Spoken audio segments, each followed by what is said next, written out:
Les matins de France Culture, Guillaume Erner.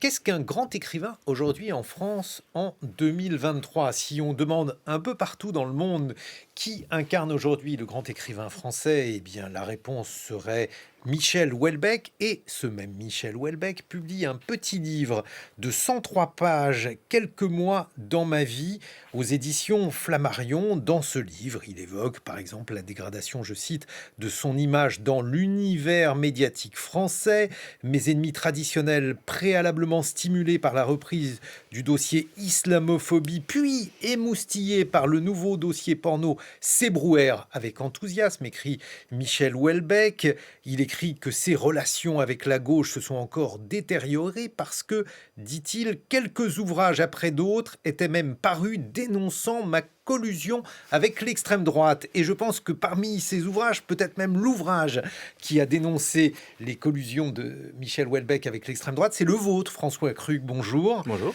Vous êtes journaliste et vous avez donc publié Réaction française aux éditions du Seuil, où vous expliquez donc que Michel Houellebecq a été à l'origine et dans sa genèse même d'écrivain proche de l'extrême droite et de l'action française. À côté de vous, Elisabeth Philippe, bonjour. Bonjour. Vous êtes critique littéraire à l'Obs. Alors ce petit livre, Quelques mois dans ma vie, que contient-il ? Quel regard portez-vous sur ce livre ?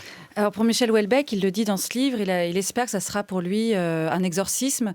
Et il revient en fait dans ces 103, 104 pages, très ramassées, sur deux événements, dit-il, qui lui ont pourri la vie, à cause desquels il a vécu un enfer. Il n'y va pas avec le dos de la cuillère. On a vraiment l'impression c'est l'ordalie, par laquelle il est passé ces derniers mois. Donc le premier de ces événements, c'est l'entretien qu'il a accordé à Michel Onfray dans le hors-série de la revue Front Populaire.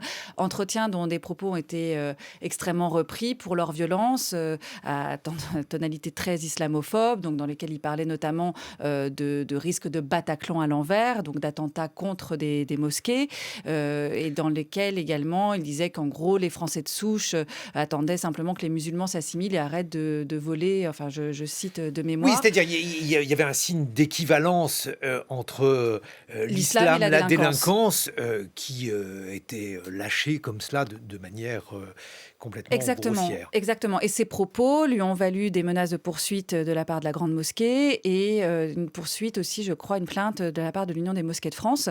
Il a demandé, à la suite de cela, il a essayé de faire amende honorable, il a donné des entretiens pour dire qu'il revenait sur ses propos et il a surtout demandé à Michel Onfray de retirer le hors-série de la vente, ou en tout cas de le remettre en vente avec les corrections qu'il voulait apporter. Michel Onfray l'a refusé. Donc ça, c'est le premier élément du livre, c'est ça. Il fait un léger mea culpa. Alors tous les médias qui ont parlé du livre ont parlé du mea culpa, de la demande de pardon de Michel Houellebecq. Et encore hier, à la Grande Librairie chez Augustin Trapenard, il disait qu'il espérait avec ce livre obtenir le pardon. Mais l'acte de contrition ne fait que quelques lignes. Le livre consiste surtout à se présenter en victime.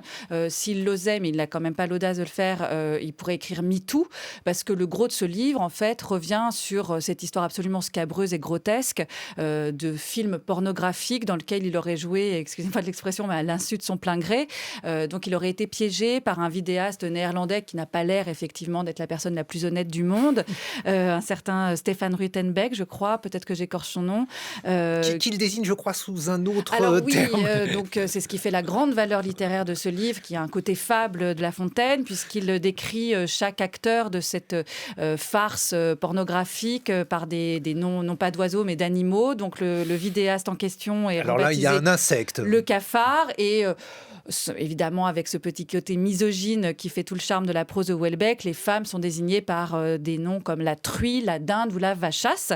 Et pour résumer l'affaire très, très rapidement, donc il le dit, flatté dans sa vanité d'auteur par la proposition qui lui a été faite d'avoir des rapports sexuels avec des femmes qui adorent ses livres, et il serait filmé, il a toujours rêvé d'être filmé pendant ses ébats.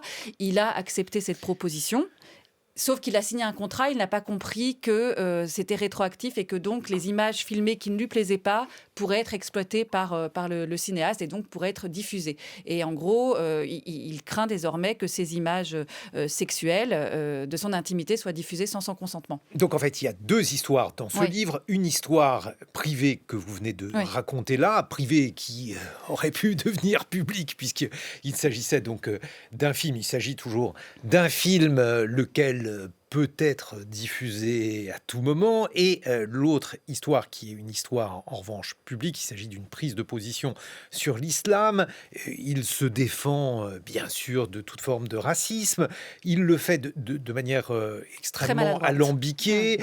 Il ajoute par exemple, alors c'est l'un des passages très étonnants, il dit que pour tenter donc de trouver un accord, un terrain d'entente pour atténuer ses propos auprès des musulmans, il a eu l'aide de Haïm Corsia, le grand rabbin de France, et il écrit « Pour des raisons que je renonce à élucider, je me sentais prêt à accorder ma confiance qu'à un responsable de la communauté juive. » Donc on a l'impression qu'en fait, en cherchant à se défendre... Il aggrave son cas, oui. Et de la même manière, quand il tient à dire qu'il ne fait absolument pas d'équivalence entre l'islam et la délinquance, un peu plus loin, quand il réécrit, en fait, il donne à lire ce qu'il aurait voulu dire et écrire, c'est pas beaucoup plus clair. On sent que le lien, en revanche, entre étrangers et délinquants, celui-ci ne nie pas. Alors, ce qui est très étonnant, lorsqu'on reprend la carrière de Michel Houellebecq, c'est que cet homme qui incarne donc aujourd'hui le grand écrivain, qui pourrait être classé... On va raffiner cette notion après, mais qui pourrait être classé à droite, très à droite, du côté par exemple de Valeurs Actuelles, même si il a des mots pour dire qu'il se défend aujourd'hui d'être sur la même ligne que Valeurs Actuelles. Cet homme est né dans de toute autre contrée. Il a été adoubé par ce qu'il y a de meilleur en termes donc de cercle littéraire. Par exemple, sur France Culture en 1994, il était reçu par Alain Weinstein. C'était l'époque d'extension du domaine de la lutte. On écoute un extrait de cette interview. Il faut du courage pour dire la vérité. Surtout quand elle est désagréable pour vous aussi, c'est-à-dire quand on s'attaque en même temps. Enfin, attaquer le monde, critiquer le monde, c'est facile, mais c'est pas ma position. Et pour réussir à dire des choses en profondeur, il faut pas s'épargner. Ça demande Je ne sais pas si ça serait tenable sans lecteur, quoi. Je pense pas, en fait. Parce que des gens, de manière parfois surprenante, viennent vous dire que c'est vrai, que c'est bien d'avoir dit ça, et donc c'est encourageant. Enfin, c'est nécessaire. Parce que on est amené à dire tellement de choses désagréables, à jouer contre soi. Donc des signes de compréhension sont bien agréables. Michel Houellebecq, il y a environ 30 ans sur France Culture, au micro d'Alain Weinstein. Extension du domaine de la lutte, c'est probablement le livre qui l'a fait connaître Elisabeth Philippe. Quelques mots sur la carrière de Michel Houellebecq, sa construction en tant qu'écrivain et puis peut-être aussi sa construction médiatique. Oui, parce que je pense que ça va effectivement de pair. Effectivement, il a été perçu au départ, et extension du domaine de la lutte ou les particules élémentaires, comme un contempteur de la société libérale et capitaliste, y compris dans la façon dont elle contamine la vie intime. Et ces livres portaient sur les exclus du marché sexuel, en gros. Et c'est en cela qu'on a pu y lire, je pense à juste titre, une critique de la société capitaliste. Et puis très vite, Michel Houellebecq est apparu, et c'est peut-être aussi façonné une image, aidé en cela par les médias, de prophète, notamment avec un livre comme Plateforme, dans lequel il était question il y avait un attentat islamiste très peu de temps avant les attentats à Bali, il me semble. Absolument. Et c'est là qu'il a pris cette ampleur, cette envergure et cette dimension un peu de prophète. Il est toujours présenté comme tel. C'est pour ça qu'il est très régulièrement interrogé comme un messie qui va annoncer la vérité sur l'état du monde à venir. Et il a eu le prix Goncourt en 2010, il me semble, pour La carte et le territoire. Donc, une forme d'institutionnalisation aussi de sa figure. Et je pense que c'est quelqu'un de très habile avec les médias. Là, il s'en prend très, très, très, très violemment aux journalistes parce qu'en fait, ce petit livre, Quelques mois dans ma vie, c'est un tous pourri. Il règle ses comptes. Lui qui veut faire amende honorable et se présenter comme victime, il accuse absolument tout le monde d'être contre lui. Il injurie plus qu'il n'argumente d'ailleurs. Il injurie, oui, absolument. François Krug, dans le livre que vous avez publié, Réaction française, vous expliquez que finalement, la révélation selon laquelle Michel Houellebecq pourrait avoir des accointances d'extrême droite ne révèle finalement que notre ignorance de la genèse du dit écrivain Houellebecq. Expliquez-nous pourquoi. Alors, on a beaucoup parlé d'extension du domaine de la lutte, mais ce qui est intéressant, c'est ce qui s'est passé avant 1994.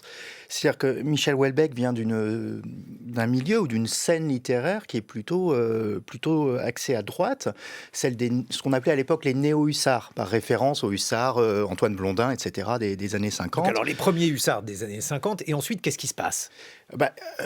Il y a les premiers hussards des années 50, il y a une espèce de vide pour la littérature de droite jusqu'aux années 80, où on sent un petit frémissement et où la critique littéraire invente l'étiquette de néo-hussard. Qui trouve-t-on parmi les néo-hussards ?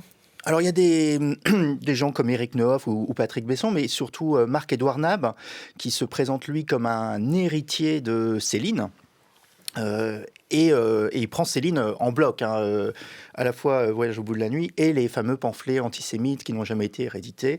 Et c'est dans la même maison d'édition que Marc-Édouard Nab que Michel Houellebecq publie son premier livre et ses premiers poèmes, les éditions du Rocher, qui sont à l'époque assez marquées à droite, qui sont un peu un repère pour prendre une étiquette un peu caricaturale d'anard de droite, anarchiste de droite, ce qui peut tout dire tout et son contraire.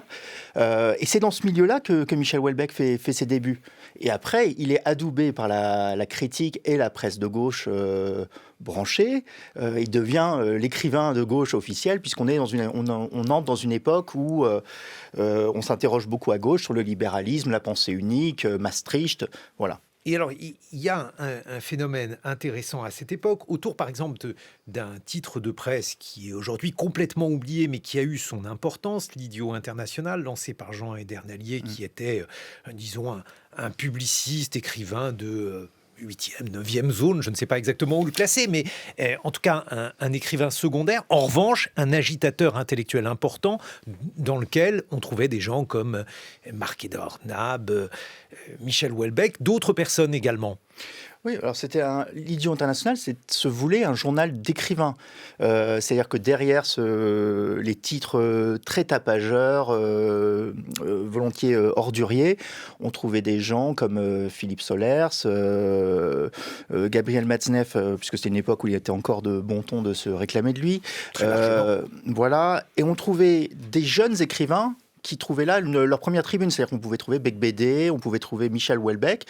Et les textes de Michel Houellebecq, qui n'ont jamais été réédités, il ne s'est jamais vanté d'avoir écrit dans ce journal, voisinaient avec des textes politiques, cette fois, de personnalités clairement d'extrême droite. Je pense à quelqu'un comme Alain de Benoît, qui est toujours un des grands théoriciens de l'extrême droite et de ce qu'on a appelé la nouvelle droite. Alors, voisiner, on n'est pas contaminé par son voisin de journal. Est-ce que ces textes étaient en soi des textes d'extrême droite, François Krug ? Alors, les textes de Houellebecq, non. Les autres textes, oui.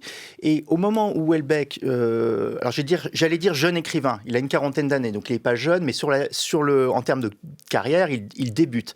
Au moment où il décide, où il accepte d'écrire dans ce journal, des textes totalement inoffensifs, il s'agit de revues de presse assez comiques, l'Idiot International est déjà, j'allais dire, sous l'œil des critiques. Jean Hedernalier a été condamné pour des éditoriaux clairement antisémites au moment de la guerre du Golfe, on est en 91. décrivant voilà, grosso modo, c'est les vieux clichés antisémites sur le pouvoir supposé des Juifs en France et sur cette guerre du Golfe qui aurait été imposée au reste de la planète par Israël. Bon, c'est peut-être pas les thèses de Michel Houellebecq, toujours est-il, qui vient écrire dans ce journal, sciemment.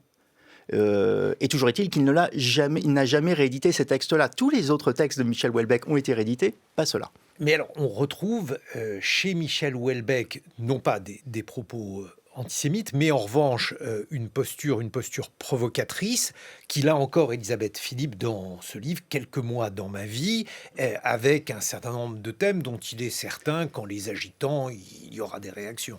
Oui, et en fait, je pense que ce qui a brouillé la lecture du personnage Michel Houellebecq, c'est justement l'ambiguïté qu'il a toujours cultivée entre ses personnages dans ses romans, très souvent misogynes, homophobes, racistes, islamophobes, et lui. Donc il a toujours dit, non mais il y a la littérature d'un côté et moi. Et pendant longtemps, ça a fonctionné. Pas la littérature et moi, mes personnages et moi. Voilà. Mais ça, un romancier a le droit de le faire. Absolument, absolument. Sauf que plus il est intervenu dans l'espace public, plus il a signé des tribunes, donné son avis sur tout, puisque c'était aussi pour ça qu'on le sollicitait, plus on a vu que la frontière était extrêmement mince entre ses personnages et lui-même. Et là, c'est un texte écrit à la première personne, c'est lui qui parle, c'est Michel Houellebecq, et on voit très très bien qu'effectivement, les obsessions de ces personnages sont les siennes, notamment la pornographie, la sexualité. Il a quand même l'outrecuidance de dire qu'avec cette sombre histoire de film porno, il comprend enfin ce que peuvent ressentir les femmes violées. Je veux dire, c'est complètement aberrant, tout en donnant une interview au Journal du Dimanche en disant que les femmes qui accusent Patrick Poivre d'Arvor ou Gérard Depardieu de violences sexuelles mentent. Enfin, c'est ça, Michel Houellebecq, dans ce livre. Dans Soumission, il y avait aussi toute la question de l'ambiguïté pour savoir si, vous allez nous rappeler en quelques mots ce livre, Elisabeth Philippe, si c'était lui ou ses personnages qui parlaient au sujet, donc là en l'occurrence, de l'islam. Mais Soumission, pour moi, on était encore vraiment dans la littérature. Il y avait toute cette première partie d'ailleurs formidable sur Huysmans. Et ensuite, c'était pas tant le fond qui m'avait gêné que cette forme qui se délitait en espèce de dialogue extrêmement long et fastidieux et pénible. Et donc, l'histoire, en gros, de Soumission, on s'en souvient, c'était des musulmans, alors modérés, comme il le dit, qui arrivaient au pouvoir, un parti musulman qui arrivait au pouvoir, et toute la France et toute l'élite française se soumettait donc à ce nouveau pouvoir musulman. C'était pas un très bon livre, mais effectivement, ça n'a fait que cultiver le trouble, maintenir le trouble autour de Michel Houellebecq, son côté aussi sulfureux. Et en plus, c'est un livre qui a paru juste au moment des attentats contre Charlie Hebdo. Elisabeth Philippe, critique littéraire à l'Obs. François Krug, votre livre Réaction française aux éditions du Seuil. On se retrouve dans une vingtaine de minutes pour évoquer la littérature comme affaire politique. Je reprends le titre d'Alexandre Geffen, son dernier livre aux éditions de l'Observatoire. Il est directeur de recherche au CNRS. Il nous rejoindra dans quelques instants, 8h sur France Culture. 7h, 9h. Les matins de France Culture, Guillaume Erner. À côté de la grande histoire littéraire, la petite histoire littéraire en 103 pages. Michel Houellebecq, son dernier livre, publié aux éditions Flammarion, Quelques mois dans ma vie. Il s'agit, paraît-il, de l'écrivain vivant français le plus connu au monde. Qu'est-ce que ce livre? Et au-delà de ça, la personnalité de Michel Houellebecq, ses livres, ses prises de position révèlent sur la personnalité du grand écrivain. Nous sommes en compagnie d'Elisabeth Philippe, critique littéraire à l'Obs, François Krug, qui a notamment publié Réaction française aux éditions du Seuil, où vous évoquez les liens anciens, selon vous, de Michel Houellebecq et de l'extrême droite. Et nous recevons Alexandre Geffen. Bonjour, vous êtes directeur de recherche au CNRS et vous avez publié La littérature est une affaire politique aux éditions de l'Observatoire. Michel Houellebecq est-il aujourd'hui un écrivain politique, Alexandre Geffen? Alors, on peut se poser la question pour ses discours, pour ses prises de position, mais moi, ce qui m'intéresse, ce sont ses romans. Quelle vision du monde véhicule-t-il? Est-ce que Anéantir, qui dépeint les coulisses du pouvoir, qui met en scène un avenir de la France après Macron, dans cette vision prophétique que Houellebecq affectionne, est-il pour autant un livre politique? On peut en discuter, les discours sont contradictoires. Ce qui intéresse au final Houellebecq, c'est la question de la mort, c'est la question de l'amour. C'est peut-être plutôt un livre post-politique pour moi. post-politique, qu'est-ce que ça veut dire ? Ça veut dire que Houellebecq ne croit plus dans la politique. Il a mis en scène, que ça soit un Bruno Le Maire qui remonte la France, ou que ce soit comme dans Soumission, une France qui va céder à un islamisme politique, ça l'intéresse moins finalement que la question de l'euthanasie, que des questions de rapport homme-femme, que la transformation de la France dans un pays néolibéral, individualiste, qui lui semble désespéré et pour laquelle aucun retour en arrière n'est possible. Mais ce qui brouille les cartes, c'est que Michel Houellebecq parle volontiers de la droite et de la gauche, se situant par rapport à l'une et par rapport à l'autre. Je vous donne à entendre l'extrait, par exemple, d'une discussion avec Michel Onfray sur la chaîne YouTube de Front Populaire, la revue de Michel Onfray. C'était en mars dernier. On l'écoute. Il faut redéfinir à quoi sert la justice déjà. Oui. Je ne pense pas que la peine de mort serve la cause de la justice. Quand on regarde ces émissions très nombreuses sur différentes chaînes, où on interroge les familles. Ce que les familles demandent, enfin tout à fait clairement d'ailleurs, c'est vengeance. Donc la décision de... Donc pas justice. Vengeance, c'est-à-dire pas justice. Si.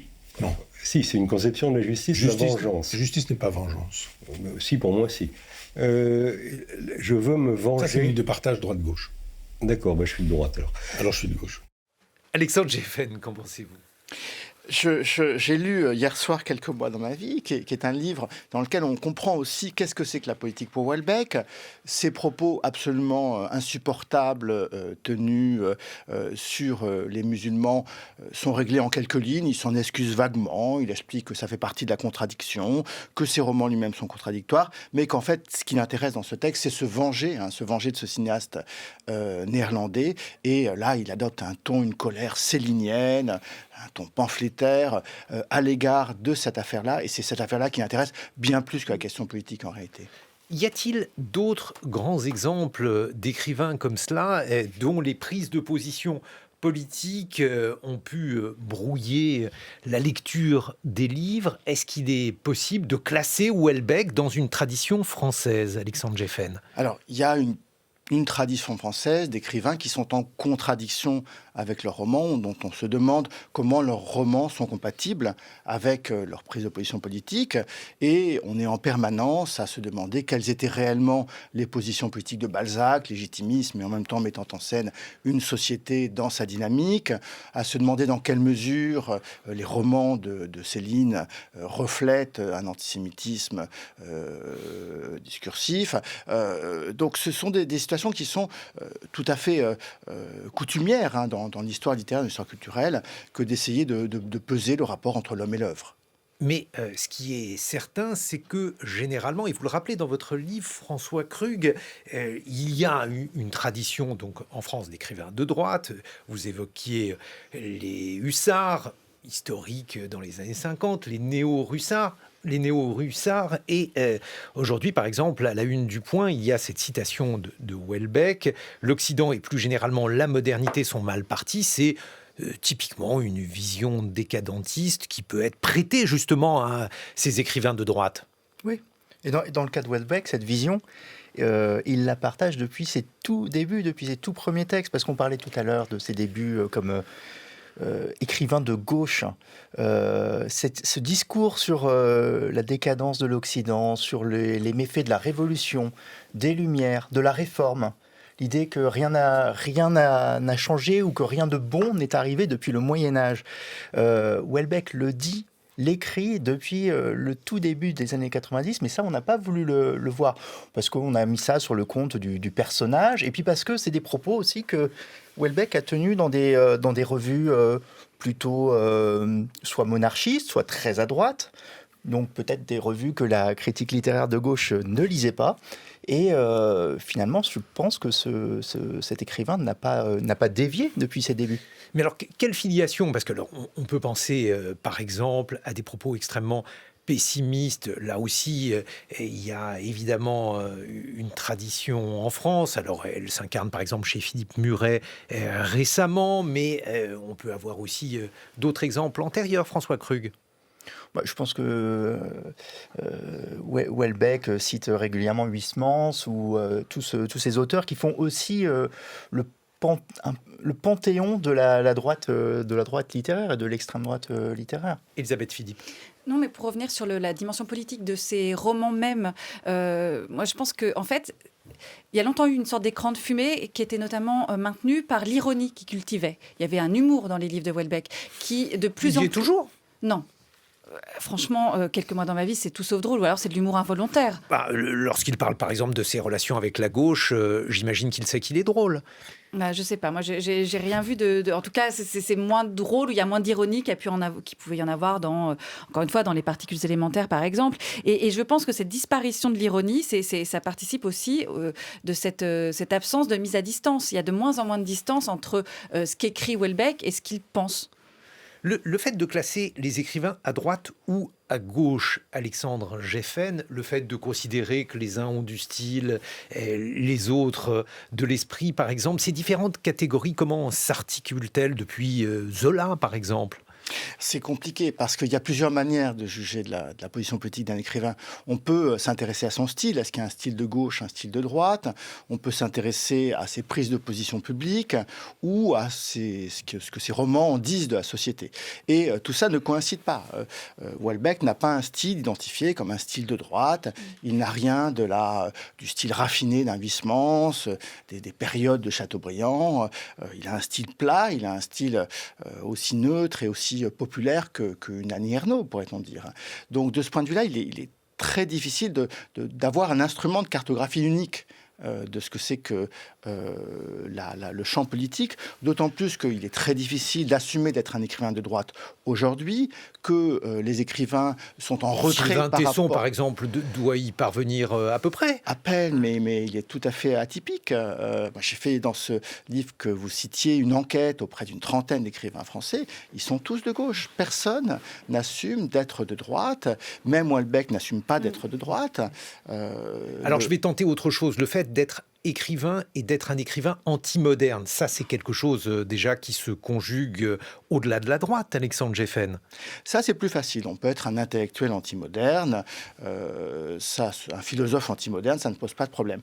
Reste à savoir d'ailleurs si Houellebecq est lui-même anti-moderne, c'est pas si évident. Pourquoi ? Parce qu'il adore tous les outils de la modernité, il adore la technologie, il s'est intéressé à la génétique, il a réfléchi dès ses premiers romans au post-humanisme, il est loin de penser qu'il faut revenir vers le passé. Le passé n'est pas meilleur pour lui, il est fondamentalement nihiliste. Mais alors là, dans ce cas-là, c'est cette tradition pessimiste, parce que là, on rejoint autre chose, et là aussi, il s'en réclame. Il évoque notamment Kierkegaard. Ça aussi, c'est quelque chose qui façonne sa représentation du monde, Alexandre Geffen. Alors, si effectivement, la droite, c'est ne pas croire à un changement, à un horizon, à un progrès, il est effectivement de droite.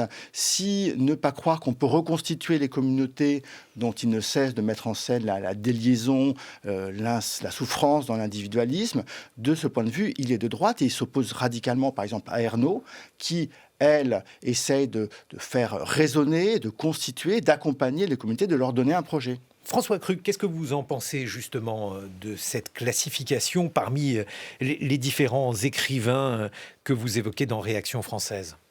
Alors, moi, ce qui m'intéresse, c'est pas tant justement le contenu de leur roman que leur position et leur influence sur les débats politiques.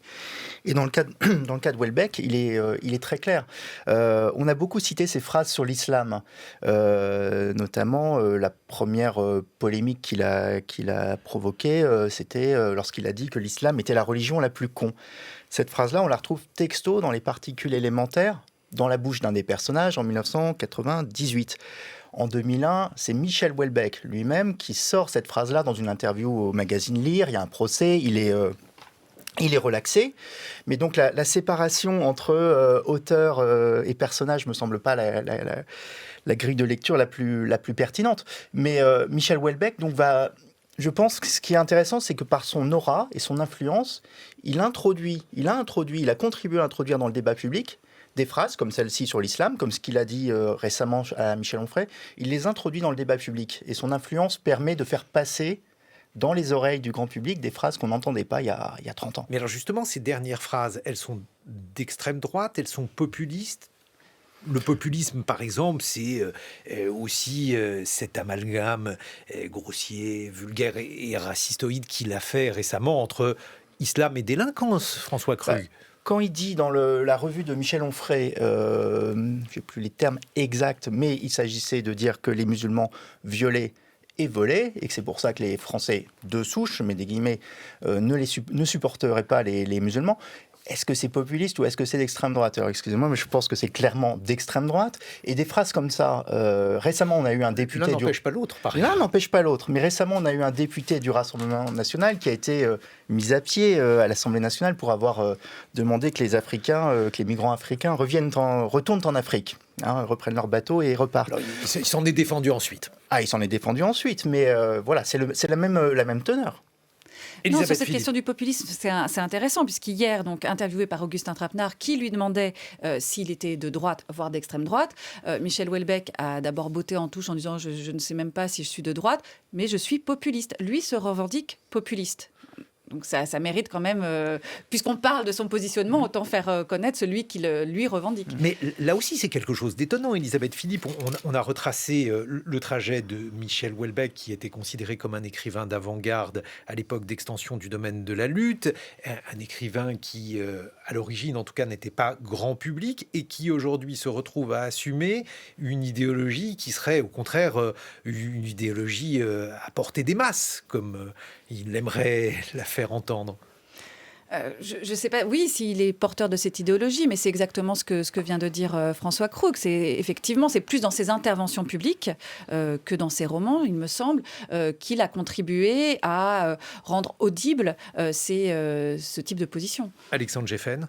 Ce qui est compliqué, c'est qu'on peut aussi défendre Houellebecq. On peut considérer que faire entendre la pluralité des voix, que faire entendre les voix des petits blancs, de la frustration, ça fait partie du travail de catharsis de la littérature.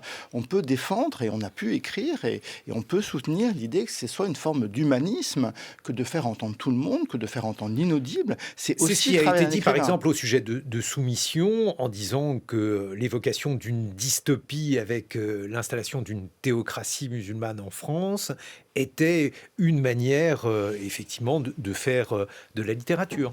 On ne peut pas, au nom d'un moralisme politique, interdire à un écrivain d'explorer les possibles. Oui, sauf que les possibles qu'il explore, par exemple, je pense à Anéantir, son dernier roman, dans lequel certains ont voulu voir une apologie des bons sentiments, de la gentillesse, de la bonté. C'est quand même, et là je suis en désaccord avec vous Alexandre, c'est quand même un livre qui a une dimension politique indéniable, parce que derrière, même si c'est un peu en filigrane, que c'est moins évidemment visible que dans un livre comme Soumission, c'est le déclin de l'Occident, on a énormément de personnages d'extrême droite, de néo-nazis, qui sont tous plus sympathiques les uns que les autres. Le seul personnage de gauche dans le livre est une sombre conne, pardonnez-moi, mais je parle comme Houellebecq pourrait le faire dans ses livres.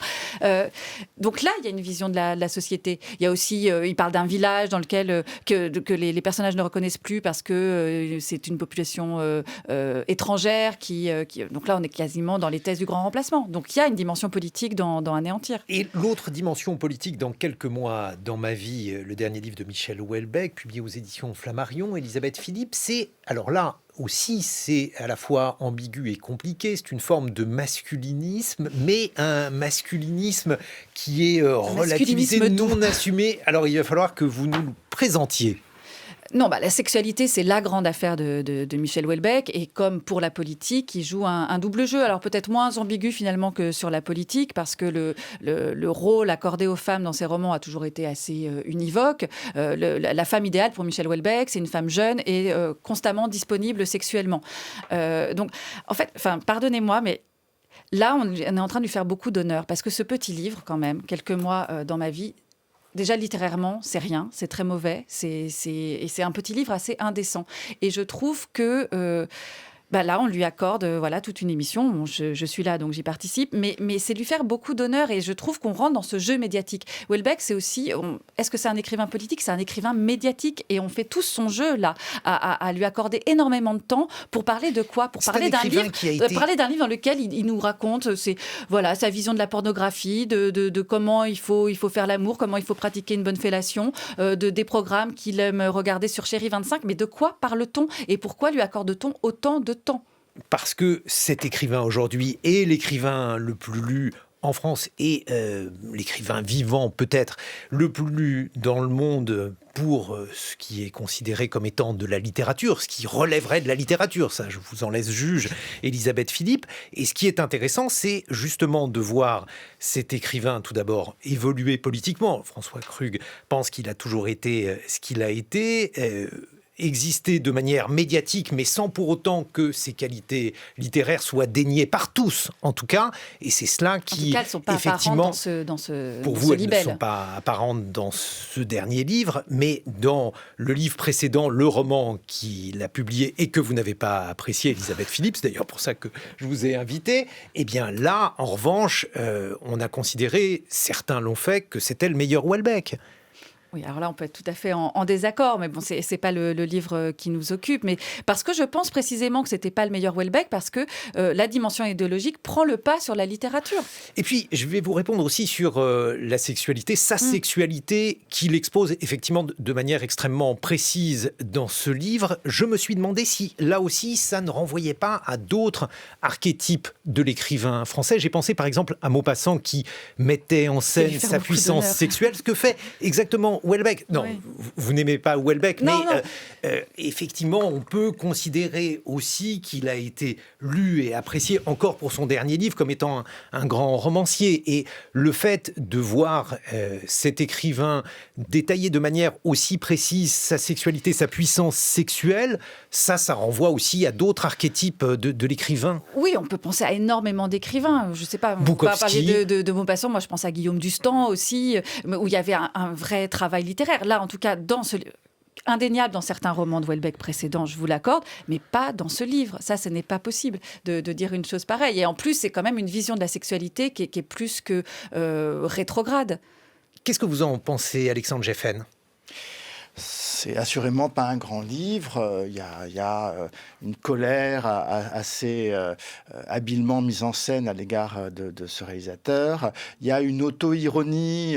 C'est ce qu'on aime aussi chez Houellebecq. C'est cette capacité quand même à se moquer de lui-même.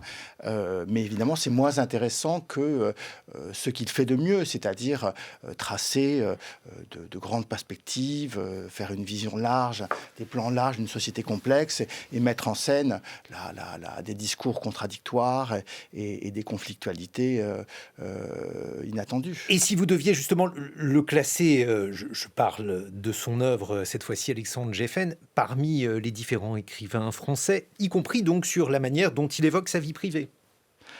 Alors, c'est un réaliste, et c'est un réaliste qui n'a pas cédé à la veine contemporaine du document et de la non-fiction. Il continue à faire des romans, et c'est pour ça qu'il se vend bien. On n'a plus beaucoup de grands romanciers qui continuent à faire des fictions englobantes, des fictions à large perspective, et c'est peut-être pour cela qu'il a autant de succès. Mais ce dernier livre relève de l'autofiction.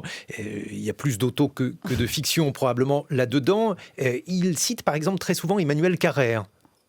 Oui, et Emmanuel Carrère l'admire et a rendu hommage à la puissance de Houellebecq romancier. Et effectivement, là, il s'en rapproche dans cette capacité à mettre en scène le moi en s'en moquant, en s'en distanciant, mettre en scène ses propres humeurs. Il reprend cette veine-là, en effet. Elisabeth Philippe. Je voulais revenir sur votre question précédente sur l'écriture de la sexualité. Vous parliez de Maupassant, on n'a parlé que d'écrivains hommes. Mais quand on pense aux réactions suscitées, par exemple, par Passion simple d'Annie Ernaux, là aussi, une description très crue de la sexualité, mais de la sexualité féminine. Et quand on pense aux moqueries, aux tombereaux d'injures qu'un tel livre a suscité, je pense que les suscite plus aujourd'hui. Bien sûr que si. Au moment de l'attribution du Nobel à Annie Ernaux, on a retrouvé exactement les mêmes critiques formulées par les mêmes personnes qui encensent, à contrario, Michel Houellebecq. Donc je trouve que c'est un parallèle assez amusant à faire. Qu'est-ce que vous en pensez, Alexandre C'est édifiant. Geffen? Moi, j'aime Houellebecq et Ernaux à la fois. J'ai beaucoup de sympathie. Ma sympathie de cœur va pour Ernaux, mais j'ai une certaine admiration pour le romancier Houellebecq. François Krug, un mot de conclusion sur cette tradition, si on vous suit, d'écrivains réactionnaires qui se poursuivraient avec Michel Houellebecq. Pour compléter ce qui vient d'être dit, ce qui m'a intrigué dans l'enquête que j'ai menée sur les écrivains proches de l'extrême droite, c'est qu'il s'agit tous d'hommes. Il n'y a pas une seule femme. Tous, c'est très masculin. Et par ailleurs, c'est vrai, à la différence d'Annie Ernaux... Vous avez cherché, vous n'avez pas trouvé de... Non. Et à la différence d'Annie Ernaux ou de Virginie Despentes, qui ne cachent pas leur engagement politique à gauche, voire à l'extrême gauche, les écrivains qui fricotent avec la droite et l'extrême droite ne s'en vantent pas et ne le montrent pas et ne le revendiquent pas, alors qu'on est à une époque où ces courants politiques sont presque aux portes du pouvoir. C'est assez paradoxal. Un petit dernier mot, Elisabeth Philippe. Non, je crois que j'ai tout dit. Merci en tout cas d'avoir été là. Quelques mois dans ma vie, c'est donc cet ouvrage de Houellebecq. Réaction française, c'est votre livre, François Krug et Alexandre Geffen. En dehors de la littérature et de la politique, vous avez également publié un livre sur la littérature et ChatGPT. C'est chez quel éditeur? L'Observatoire aussi.